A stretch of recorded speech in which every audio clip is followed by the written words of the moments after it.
Battle through the heavens की पिछले episode में हमने देखा था शोयन के पिल रीजन में एंटर करने के बाद फेरी डॉक्टर के बारे में मालूम चलता है, जिसके बाद सिल्लान को ढूंढते हुए वो ये मेंशन पहुंचता है। पर शोयन की ये मेंशन पे 3 एल्डर्स के साथ फाइट होती है, जिसको वो बहुत आसानी से हरा देता है और फर्स्ट एल्डर के सामने सिल्लान के साथ वो चला जाता है। अब आगे और दोस्तों एपिसोड स्टार्ट होती है और हम देखते हैं इसके बाद कुछ ही देर और बीते थे, फिर शोयन सिल्लान के साथ माउंटेन के एक टॉप पर लैंड करता है। लैंड करने के बाद जो बातें अधूरी रह गई थी वो बातें होती है। शोयन फिर से सिल्लान से लिटिल फेरी डॉक्टर के बारे में पूछता है, तुम्हें पता है ना लिटिल फेरी डॉक्टर के साथ क्या हो रहा है? सिल्लान सैड होकर हाँ में सिर हिलाती है। इसके बाद वो शोयन को पूरी कहानी बतानी स्टार्ट करती है। तो बात उस समय की है जब स्पेस वर्म होल में शोयन उन लोगों से अलग हो गया था। फिर लिटिल फेरी डॉक्टर, जियान और सिल्लान स्पेस वर्म होल से सेंटर प्लेन के सेंटर रीजन में लैंड करते हैं। अब क्योंकि सिल्लान को पिल रीजन की लोकेशन बहुत अच्छे से मालूम थी, इसलिए वो सभी लोगों को लेकर पिल रीजन में पहुंच जाती है। उन्हें ये बात पता थी शोयन भी लास्टली पिल रीजन में ही आएगा। और पिल रीजन में एंटर करने के साथ ही एक क्लैन उनके रास्ते में आ जाता है। सुसियान गेट वहाँ की लीडर का नजर लिटिल फेरी डॉक्टर पर पड़ता है और लिटिल फेरी डॉक्टर की ब्यूटी को देखकर वो लिटिल फेरी डॉक्टर को हैरास करने लगता है। और इसके बाद लिटिल फेरी डॉक्टर गुस्सा होती है और पूरे के पूरे यूसियान गेट को बर्बाद कर देती है, सभी के सभी लोगों को मार देती है। पर यूसियान गेट का जो लीडर था वो एक इलाइट ताओजोंग पर्सन था, इसलिए जब लिटिल फेरी डॉक्टर की उससे फाइट हो रही थी तब फाइट में होने वाले इंजरीज से लिटिल फेरी डॉक्टर का वॉल्फन पॉइजन बॉडी सील वीक हो जाता है। तो कुछ लोग फिर लिटिल फेरी डॉक्टर को असलियत जान लेते हैं। Little ferry doctor Lucien gate के लीडर को तो मार देता है, पर ये बात कि यहाँ पर वॉफल पॉइजन बॉडी की ओनर आ गया है, ये बात बहुत तेजी से पिल रीजन में फैल जाता है। वॉफन पॉइजन बॉडी पिल रीजन में एक डिजास्टर के रूप में देखा जाता है। जब यहाँ पर वॉफन पॉइजन बॉडी अपीयर हुआ तब पूरे सेंटर प्लेन में बहुत ही ज्यादा तबाही मची।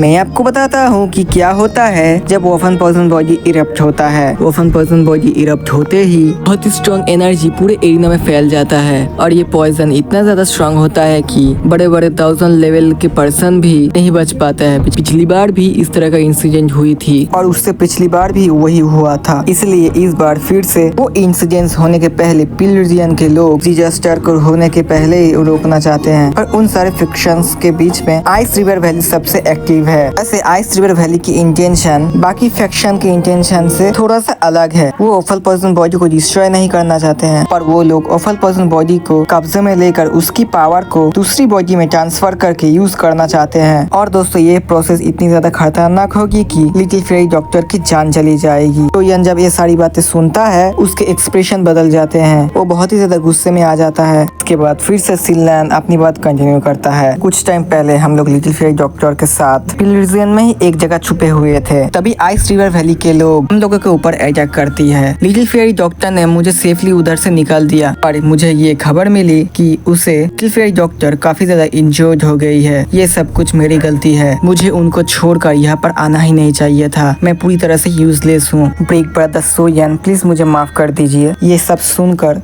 शोयन अपना इमोशन कंट्रोल करता है, एक लंबी सांस लेता है और कहता है, सिल्लान ये तुम्हारी गलती नहीं है, पर अब तुम जानती हो लिटिल फेरी डॉक्टर कहाँ है? लिटिल फेरी डॉक्टर कहती है, हाँ लिटिल फेरी डॉक्टर ने मुझे अपनी करंट लोकेशन भेजी है। उस इंफॉर्मेशन के हिसाब से little ferry doctor ice river valley से surrounded 4 in both stream region में है। लिटिल फेरी सिस्टर बहुत ही ज्यादा इंजर्ड है, वो अभी छुप कर है, पर ज्यादा देर तक वो अपने आप को छुपाए नहीं रख सकती है। होलिन God stream ice river valley के अंदर ही आता है। बिग ब्रदर सोयन अब हम लोग क्या करेंगे? सोयन कहता है, और हम लोग क्या कर सकते हैं? अब फॉलिंग गॉड स्ट्रीम की ओर जाना होगा। दोस्तों मैं आप लोगों को ये बता देना चाहता हूँ, ये जो आइस रिवर वैली है ये बर्निंग फ्लेम वैली जितना ही ताकतवर है, इसीलिए वहाँ पर जाना बहुत ही ज्यादा खतरनाक होने वाला है। Ice river valley fairy doctor को पकड़ने के लिए 2 एल्डर्स को भेजी है। दोनों ही एल्डर्स ताओजोंग के 6 स्टार लेवल पर है। शोयन और सिल्लान वहाँ से निकलने ही वाले थे। शोयन के दिमाग में एक बात आती है, जिसके बाद तुरंत सिल्लान से कहता है, जियान कहाँ है? सिल्लान जब जियान का नाम सुनता है वो थोड़ा हंसने लगता है। कहती है, जब हम लोग पिल रीजन में एंटर करे थे जियान हम लोगों से बिछड़ गई थी, वो किसी चीज को ढूंढ रही थी, पर फिर हमें जियान जियान का मैसेज मिला, जिसमें उसको हमको बताया कि उसका घर की याद आ रही है, इसलिए वो उसका घर की ओर जा रहा है। जिसके बाद जियान सिनलैन को फॉरेन गॉड स्ट्रीम की ओर ले जाने लगता है। सोयन भी अब जियान के बारे में ज्यादा नहीं सोच रहा है। वो ये कह रहा है जब हम फेरी डॉक्टर के मैटर को क्लोज करेंगे फिर हम लोग जियान को ढूंढने के लिए निकलेंगे। और दोस्तों इसी बात के साथ BTH की ये एपिसोड यहाँ पर खत्म हो जाता है। आई होप आप लोगों को वीडियो पसंद आया होगा। पसंद आया है तो इस वीडियो को एक लाइक कर देना, कमेंट करके बताना वीडियो कैसा लगा। अगर आपको अगला नोवेल वीडियो देखना है तो हमको कमेंट करके जरूर बताना। तो मिलता हूँ आप लोगों को नेक्स्ट वीडियो में। Happy Rakshabandhan to all of you.